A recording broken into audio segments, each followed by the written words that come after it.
Nezávislá. Ahoj, zdraví vás Lucka u dalšího dílu podcastu Nezávislá.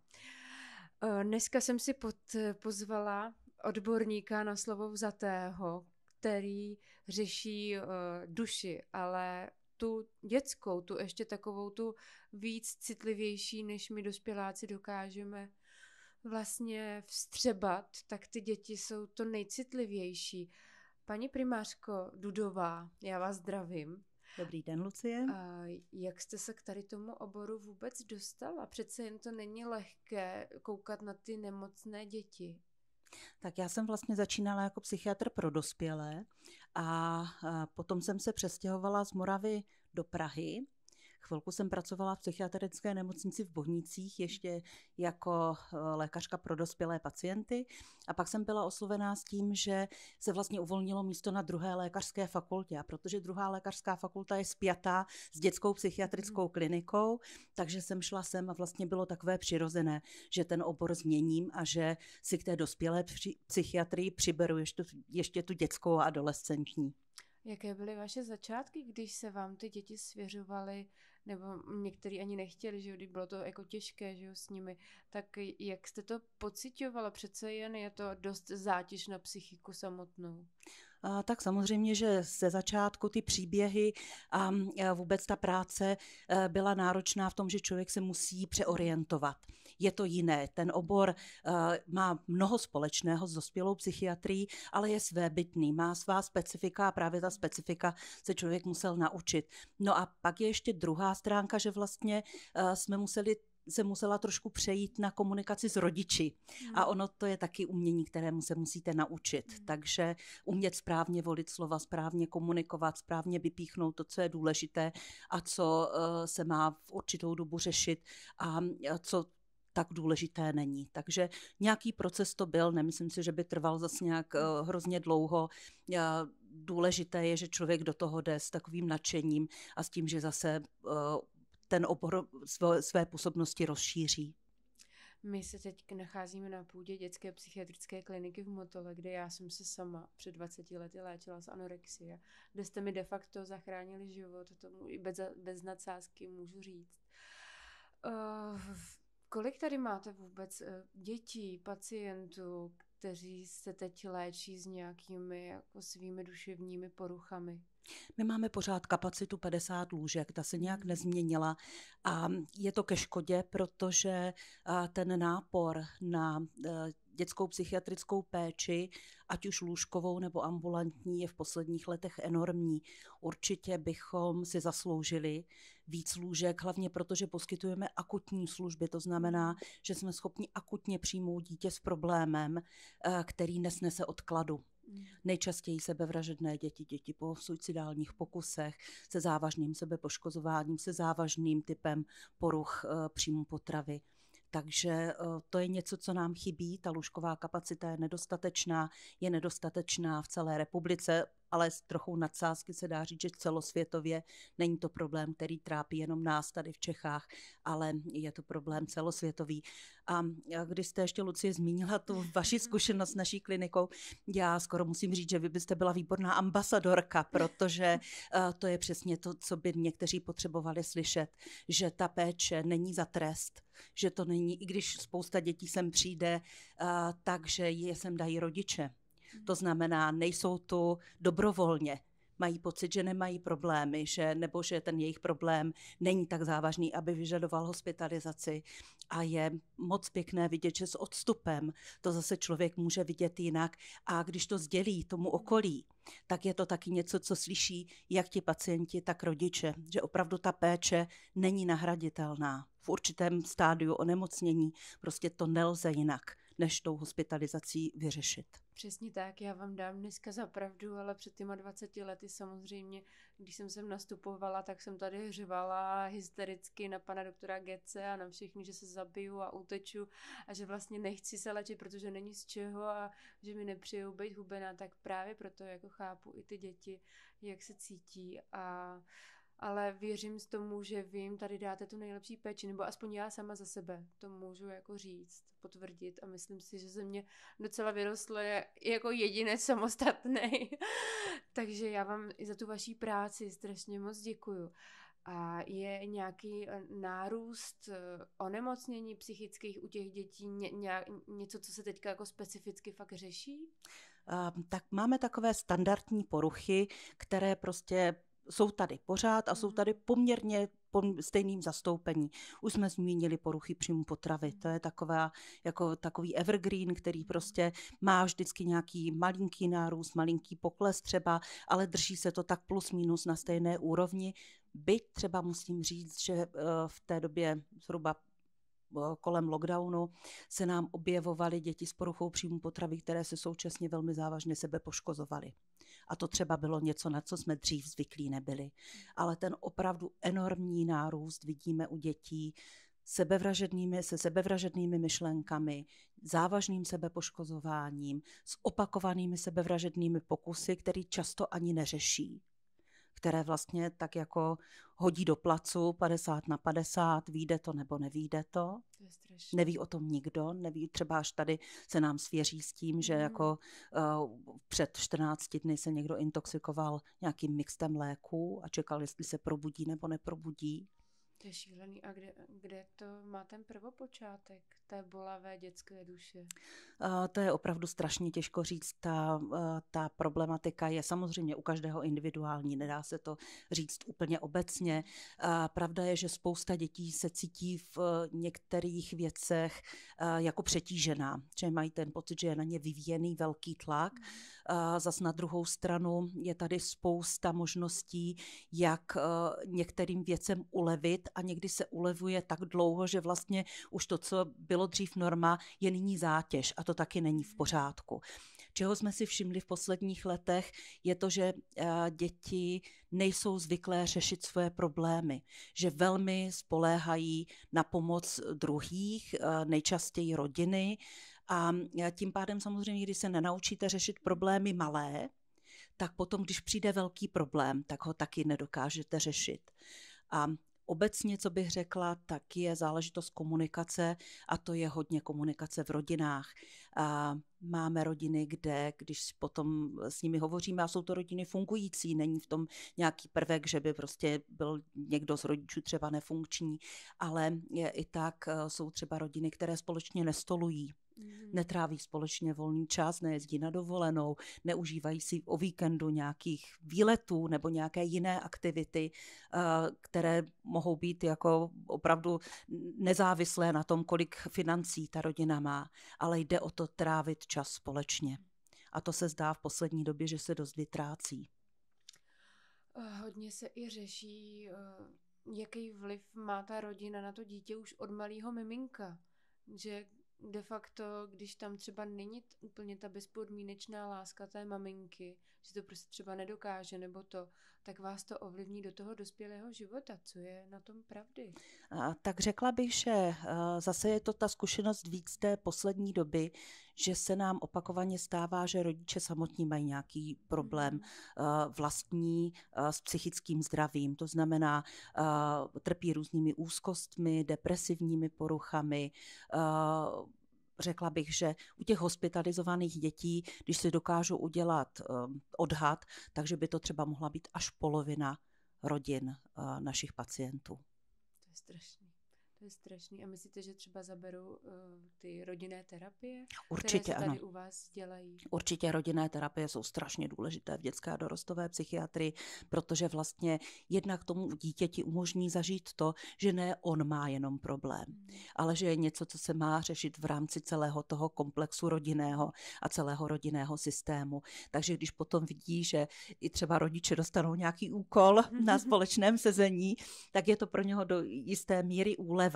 A na druhou stranu zase máme děti, které jsou hodně vyhýbavé a kde zase naopak ty rodiče hodně chtějí, aby se dospělo k něčemu a je to někdy dlouhá práce právě třeba i s těmi adolescenty, kteří se brání aktivně jakékoliv změně, protože v podstatě, i když to zní hrozně, tak některé věci jim prostě vyhovují.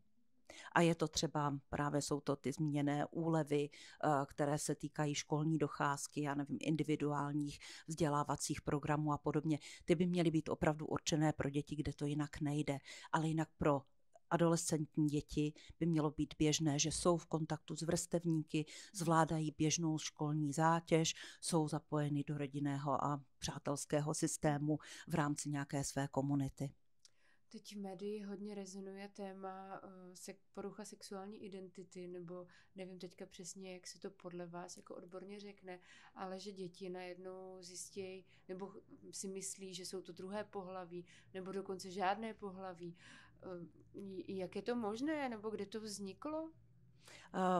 K tomu taky jako nemám úplně jasné vysvětlení. Pardon, že vám pokládám takové. Což ale v psychiatrii není nic divného. I u tak závažných a prozkoumaných onemocnění, jako je třeba schizofrenie, zatím taky pořád nevíme, jak vlastně k tomu dojde, že schizofrenie vznikne u lidí, kteří k tomu třeba nemají nějaké zvláštní genetické dispozice. Takže říkáme tomu genderová dysforie, je to opravdu problém posledních let, takový jako výraznější a přichází to na rozdíl od jiných poruch, se kterými jsme byli zvyklí pracovat a kde se třeba opravdu narodí takzvané dítě do špatného těla a od dětství se cítí být příslušníkem toho opačného pohlaví a vyhledává aktivity, hračky, obléká se vlastně v nesouladu se svým biologickým pohlavím, tak tohle přichází vlastně, ta genderová dysforie přichází v adolescenci, žádné známky toho, že tam je nějaká nepohoda se svým pohlavím v dřívějším období, tam nejsou. A je to takové docela rozhodnutí, které ze strany těch adolescentů často vyžaduje takové razantní kroky. To znamená, aby třeba okolí to rychle přijalo, aby rodina to rychle přijala, začali ho oslovovat nějakým jiným jménem, aby se začala řešit vlastně proces přeměny a tam vidíme velký tlak a tam bych řekla, že asi ten tlak souvisí i třeba s určitým sdílením těchto potíží, nejčastěji v tom prostředí sociálních sítí. A když se to stane nějakým rodičům, to, že jim doma přijde holka nebo kluk, že jsou prostě opačné pohlaví nebo prostě jsou pansexuální, já nevím, co všechno jakoby existuje, jak se k tomu mají postavit? No, jak reagovat na to, že já sama mám dítě, teda zatím malý, takže jako říká o sobě, že je chlap, ale co kdyby náhodou v pubertě jako za mnou přišel a řekl, já už nejsem Milánek, já jsem prostě Milena, nebo něco takového. No, určitě to není jednoduchá situace, ale zase mělo by to vyplývat z toho, že ty rodiče to dítě znají a že jsou schopní s ním komunikovat. Takže já bych řekla, že jako v prvé řadě není na místě propadat panice, určitě není na místě říct si, něco je v nepořádku, je to prostě něco, co se nám nikdy nemůže stát, protože jakmile člověk něco začne popírat, no tak samozřejmě se začne podle toho chovat. Na prvním místě úplně nejdůležitější je vlastně vyslechnout. Vyslechnout si i ty argumenty, proč to dítě takhle cítí, jestli zatím třeba i není nějaká další věc, o které se třeba v té rodině neví, jestli tam není nějaký problém, třeba opravdu v té vrstevnické skupině. Snažit se vyslechnout, snažit se být vstřícný, ale já sama za sebe bych nedoporučovala začít hned s těmi razantními kroky. A my právě někdy vidíme, že se to týká dětí z rozvedených rodin, kde jeden rodič je takzvaně ten chápající, ten, který převezme okamžitě tu aktivitu, začne dítě hned oslovovat v tom jiném jméně a v jiném pohlaví, v jiném rodu a začne s ním řešit a ten druhý, který je buď to zdrženlivější, anebo takový víc odmítající, je najednou označen za toho absolutně nechápajícího, toho, který jako vlastně nerozumí vůbec tomu dítěti a někdy bych řekla, že se to malinko zneužívá v rámci těch rodičovských sporů. A tohle určitě není dobře, to by taky mělo být v té ideální situaci takové, že si vlastně i třeba ty rodiče, kteří nejsou spolu, nějak budou schopni kolem tohoto tématu komunikovat. Když se vrátím k těm poruchám příjmu potravy, na které vy jste velcí specialisté, co ty děti tady vlastně čekají. Já to vím, já si to samozřejmě moc dobře pamatuju, ale pro ty rodiče třeba, když už musí opravdu to dítě zavřít nebo jim vyhladoví, tak co je tady přesně čeká? No já vám spíš řeknu, co je nečeká a co všichni očekávají. Je to, že prostě my si sedneme s tím dítětem a od rána do večera ho budeme terapeutizovat. A tím ten problém vyřešíme. A pak se dozvíme, no jo, tak vy tady s ním nic neděláte, on vlastně jenom tady jí a nic se s ním neděje. To úplně pravda není, ono vždycky se to trošku přikrášlí, zvlášť tehdy, když jsme si říkali, že děti tady často nejsou z vlastní vůle a spíš mají tu tendenci jako ve vztahu k rodině akcentovat ty věci, které se jim nelíbí a které úplně jako v pořádku nejsou a trošku zapomínat na ty, které jsou. Čeká je tady režimová léčba. Na začátek opravdu režim spočívá v tom, že se vlastně obnovuje ten běžný perorální příjem, to znamená to, aby to dítě bylo schopné pravidelně jíst v určitých limitech, což je taky velké téma. Vím, já si pamatuju, že půl rohlíku jsem jedla půl hodiny a to už bylo za limitem, že bylo 15 minut. Ano. Že jako sestřička už byla značně nervózní a vyhrožovala mi sondou do žaludku. Tak já bych tomu zase neřekla vyhrožování. Nebo vyhrožování, pardon, já jsem to v té době asi tak vnímala. Rozumím tomu, že to dítě to takhle vnímá, ale je to opravdu, nic se nestane. Když ten rohlík nesníte, tak co se stane? Sestřička udělá záznam jenom do dokumentace, že teda se rohlík nesnědl v limitu a to je všechno. Jo? Aha, dobře, takže žádný míchání do sondy. Třeba k sondování přistupujeme opravdu velice výjimečně, ale když opravdu vidíme, že to jinak nejde, tak je to nějaký prostředek, takový mírně donucovací, ale prostě nemůžeme nechat to dítě vyhladovět tak, že nám zemře. Takže to je prostě potom, ale jsou to extrémy. Jinak běžné je, že opravdu přes tu postupnou zátěž jídlem od polovičních, 3/4 porcí až celým porcím se dostaneme na ten kalorický příjem, který by měl být k tomu, aby tady to dítě dobralo do takzvané minimální doporučené hmotnosti, což není hmotnost optimální, ale je to minimální hmotnost, aby další vývoj toho dítěte byl zdravý. Aby se třeba u dívek dosáhlo obnovy menstruace, aby přestaly takové ty přídatné projevy, jako jsou suché nehty, loupání kůže, pocity chladu a tak dále. Co já si pamatuju, tak anorektičky jsou velmi dobré lhářky a moc dobře umí i schovávat jídlo. Jak jste proti tomu vybaveni? Protože já třeba ještě za svou dobu si pamatuju, že holky si mazaly třeba máslo do hlavy, jako do vlasu, což byl teda extrém i pro mě. A pravda je, že ta vynalézavost je velká a v poslední době je to tak, že naše sestřičky jsou v podstatě taková detektivní práce, to je často. A někdy opravdu, přestože ten dohled nad tím jídlem je tady přímý, to znamená, sestra je přítomna celou dobu toho příjmu potravy, no tak samozřejmě při počtu 20 dětí na oddělení se nedá uhlídat úplně všechno a určitě tu máme občas nějaké experty, který tak jako to máslo vymažou jinam než na ten rohlík, tak jak mají, nebo si strčí poslední sousto z pusy do kapsy a potom ho někde vyhodí a tak. Když na to nepřijde personál, přijdou na to ostatní spolupacientky, protože, jak jste řekla, že jsou hodně vynalézavé anorektičky, protože se bavíme hlavně o dívkách s touto diagnózou, tak jsou taky extrémně srovnávající se mezi sebou a extrémně citlivé na to, když někdo jiný dělá něco, co nemá dělat. Takže když tak se to dozvíme většinou od nějaké spolupacientky, že se něco děje. Takže dozvíme se to, není to nic, co by se tady dlouhodobě dalo utajit, ale že se jednorázově tady může stát nějaká taková věc, tak to samozřejmě nevylučuju. Hodně vynalézavé máme děti, co se týká přinesení věcí nebo předmětů, které mohou být potenciálně nebezpečné a pronáší je sem na oddělení. My pořád tvrdíme a chceme to tak nechat, že nejsme kriminál v uvozovkách, že tady nemáme rámy před vstupem, abychom tedy zjistili, jestli jsou přítomny nějaké kovové předměty, ale to, že dívky jsou opravdu velmi vynalézavé v tom, kam schovat žiletku například. Tak to už jsme takže tady. Takže se vám tady stalo, že se sebe poškozovali i vlastně na místě na zavřeném oddělení? No, stane se to opravdu zašité v podprsence, v lemu trička, zalepené mezi 2 stránkami knížky nebo v nějakém pouzdru, schované v zubní pastě.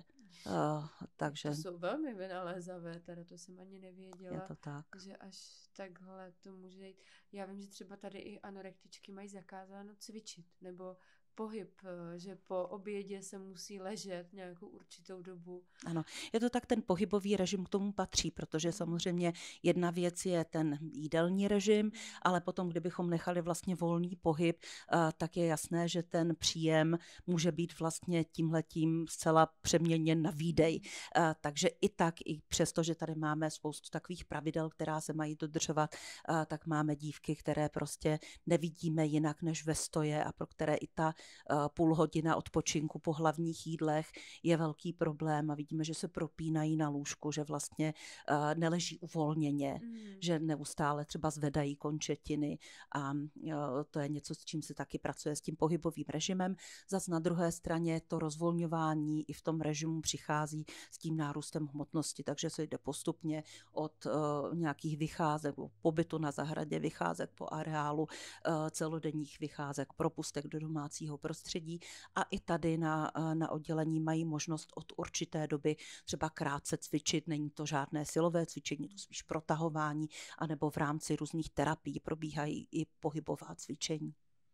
Jak to mají s telefony? Za mě to teda teprve telefony začínaly, ale měla jsem ho a vím, že jsem ho musela odevzat rodičům a neměla jsem tady nic, že jsem chodila s tou kartičkou do automatu tady telefonovat domů rodičům.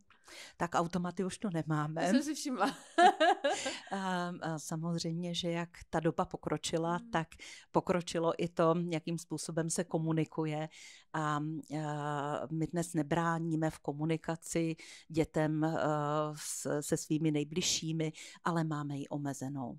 To znamená, že děti u nás nemají telefony trvale u sebe, ale dostanou je každý den, ať už v rámci návštěv, anebo v rámci povoleného času na oddělení, který se pohybuje zhruba hodinu každý den, minimálně hodinu každý den.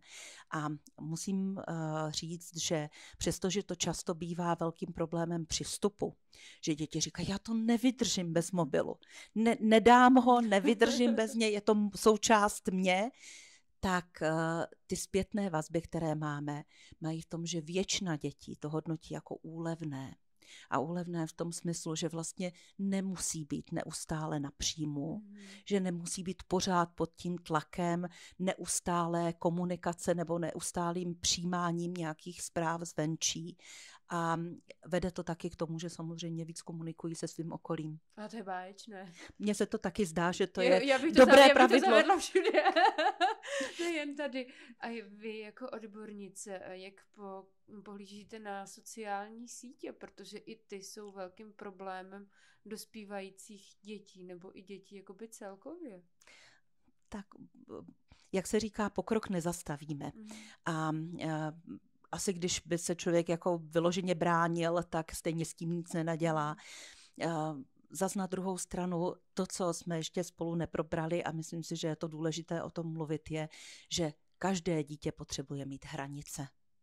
Děti sami si nemůžou určovat, co mohou a co nemohou, protože oni se v tom ztrácí. Je to pro ně příliš velká kompetence a neměly by jí být vystaveny.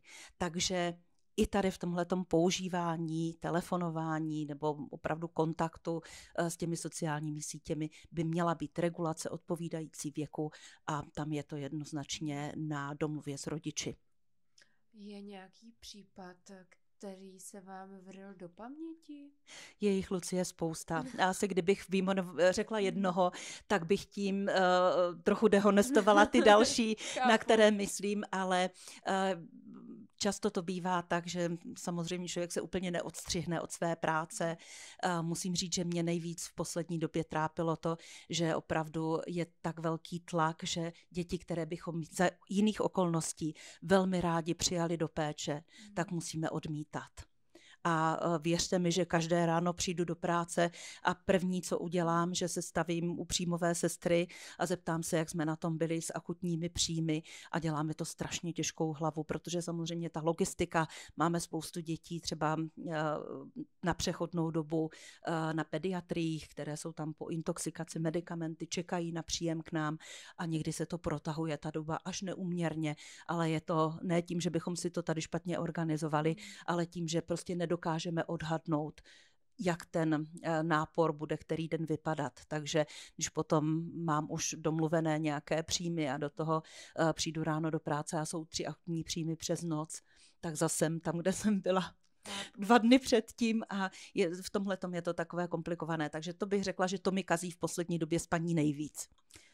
Já jsem viděla teda i dokument Co ti je nic, já nevím, jestli jsi to viděla právě o tom, že psychiatrická dětská klinickou smrt jakoby zažívá, nebo se to tam tak jakoby říkalo, že prostě nejsou odborníci, nejsou ty léčebny. Tak jak myslíte, že se to může zlepšit? Dupat po politicích, nebo jak bychom mohli pomoct v tom, aby to bylo lepší? Tam se udála nějaká věc z minulosti, která už se nedá vrátit. A to je, že byl určitou dobu ten systém vzdělávání nastaven tak, že dětská psychiatrie byl nástavbový obor, který člověk mohl udělat až poté, co složil atestaci, buď to z psychiatrie nebo z pediatrie. Takže jsme měli období asi 6 let, kdy se do toho oboru prakticky nikdo nepřihlásil. Protože to je tak náročné, je to strašně dlouhá doba, na to člověk už vlastně zakoření v nějakém základním oboru a zůstane u něj, už nemá tu potřebu přecházet dál. A tenhle deficit, což bylo takových, kdybychom to vzali odhadem 40 pedopsychiatrů, je něco, co budeme dohánět ještě řadu let, pokud nebudeme mít nastavené podmínky tak, že se něco změní. A teď ta změna musí opravdu být na vysoké úrovni, protože se jedná třeba o změnu zákona nebo nějakou výjimku ze zákona, protože tím, že nás není mnoho, tak nás ani není mnoho pro to, abychom školili naše nástupce. A je daný určitý počet školenců na školitele například. Nám ministerstvo pomáhá v tom, že nám vypisuje rezidenční místa, jako je Domus mála oborů. Což je výborné, je to věc, která opravdu zase pomůže, protože je to vlastně proškolování nebo provázení lidí od začátku té jejich pracovní kariéry až po tu atestaci za vlastně finanční výrazné spoluúčasti ministerstva. Takže to je určitě dobrý program, ve kterém je ta vůle politická pokračovat dál, co jsme rádi, ale ještě bychom potřebovali ty další kroky k tomu. To znamená rozšířit tu kapacitu třeba pro ty školitele, umožnit i těm, kteří třeba už složili atestaci a jsou v oboru delší dobu, aby se mohli dřív stát školiteli a rozšířit kapacitu, to znamená udělat to tak, aby vlastně těch dětských psychiatrů, kteří se školí, tak aby mohlo být více v pracovištích, která jsou schopná je zvládnout. Hodně se hovoří o tom, že ten problém je celorepublikový, ale když máte nějaké pracoviště, kde je jeden zkušený pedopsychiatr, který může školit, tak to nepomůže. Ten vyškolí 1, 2, 3 lidi, ale my do toho oboru potřebujeme dostávat desítky lidí.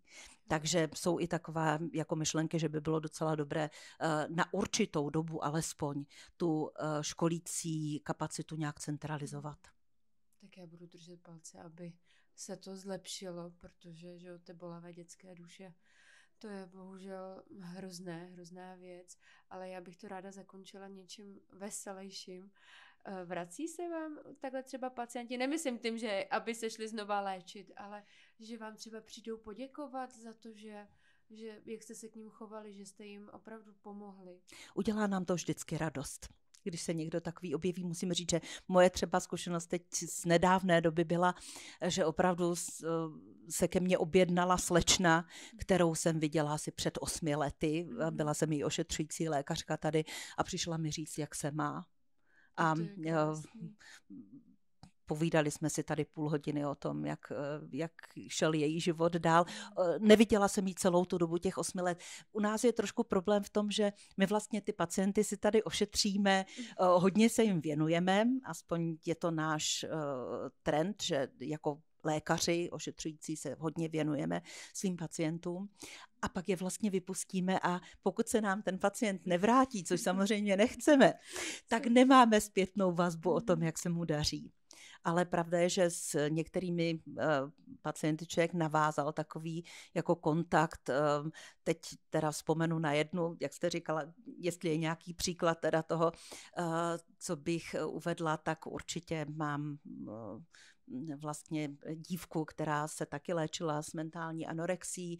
A to bych řekla, zase nechci, aby to vypadalo nějak, že vás chválím jako skupinu, ale tohle to je ten typ pacientů, kteří jsou schopní přijít a říct, pomohli jste mi, nebo prostě bylo to tady pro mě užitečné a tak. A s tou jsme v kontaktu prakticky do její dospělosti, už sama je maminkou a občas se vídáme, občas si napíšeme, občas něco potřebuje zkonzultovat a nebo jen tak dá vědět, jak se jí daří a to je potom velmi příjemná satisfakce za tu práci, kterou děláme. To je opravdu krásné. Já vám, paní primářko, strašně moc děkuju za vaší práci, za to, co tady děláte pro ty děti, i za to, že vlastně jste mě zachránili život a věřím, že se ta situace určitě jako zlepší a vy budete bojovat. Já bych vám přála co nejméně pacientů, jo, což nemyslím špatně, ale aby ty dětské duše se zase zlepšovaly, což věřím, že u vás bude. A já vám, Lucie, moc děkuju za osvětu, protože to není nikdy dost, není lehké přijít se svým vlastním příběhem a nějak ho medializovat a vlastně ještě podporovat další lidi v tom, aby vlastně byli taky aktivní na tomhletom poli, protože pořád ještě ta stigmatizace psychiatrie a dětské psychiatrie zvlášť je vysoká. Takže jakýkoliv vlastně program, který vede, nebo jakákoliv aktivita, která vede k tomu, že se to vlastně přiblíží tomu širokému i laickému pojetí, je strašně důležitá a držím vám palce, ať v tom pokračujete dál.